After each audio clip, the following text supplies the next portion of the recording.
Samajwadi party प्रमुख अखिलेश यादव ने उत्तर प्रदेश सरकार और केंद्र की आर्थिक नीतियों पर बड़ा हमला बोल दिया है। उन्होंने कहा कि अब तक राज्य के 9 बजट पेश हो चुके हैं और 10वां बजट बाकी है, लेकिन आम जनता को कोई राहत नहीं मिली। अखिलेश ने सवाल उठाया कि लागू होने के बाद से किसे मुनाफा मिला और क्यों लगातार संशोधन करने पड़े। उन्होंने कहा कि स्लैब घटाने से महंगाई नहीं रुक सकती। साथ ही अमेरिका द्वारा लगाए गए टैरिफ का जिक्र करते हुए कहा कि इससे भारत का निर्यात और मेक इन इंडिया दोनों प्रभावित हो रहे हैं। चले जानते हैं पूरी रिपोर्ट। अमर्यादित भाषा का प्रयोग करते हैं, क्या कहोगे सर? चुनाव को अब 1 साल के लगभग दिन बचे हैं। उत्तर प्रदेश का चुनाव 1 साल के अंदर या 1 साल का आसपास समय बचा है सरकार के पास, और अब तक अभी हम लोगों ने जो बजट देखे हैं उत्तर प्रदेश सरकार के 9 बजट देख चुके हैं।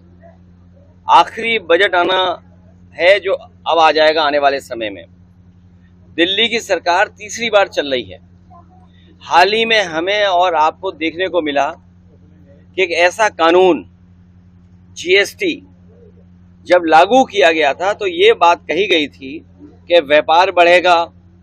इस कानून के लागू होने से सरल व्यवस्था लागू होगी जिससे कि व्यापारी और कारोबारी अपना टैक्स दे पाएगा।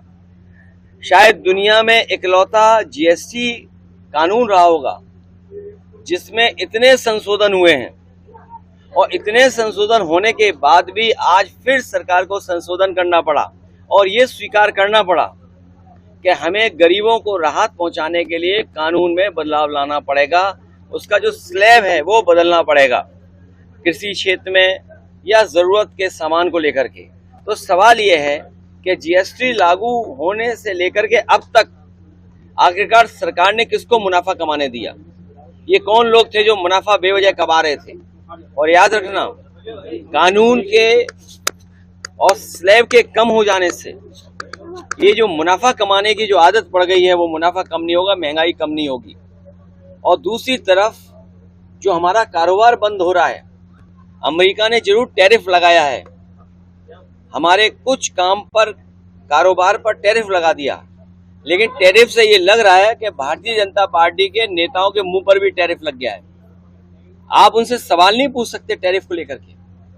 हमारे भदोही का कारपेट, मुरादाबाद का ब्रास का एक्सपोर्ट, मेरठ का, सहारनपुर का, फिरोजाबाद का, तमाम जो एक्सपोर्ट होते थे अब पाबंदी लगने के बाद उनका नुकसान होना शुरू हो गया।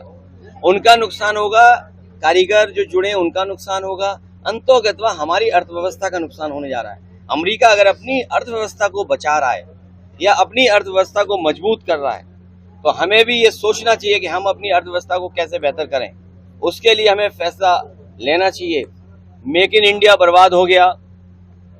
स्वदेशी का नारा केवल मुंह से है, मन से नहीं है। ये बीजेपी के लोग स्वदेशी मुंह से हैं और मन से विदेशी हैं। अच्छा सर, किसानों को डीएपी खाद नहीं मिल पा रही है, बड़ी समस्या है। फसलों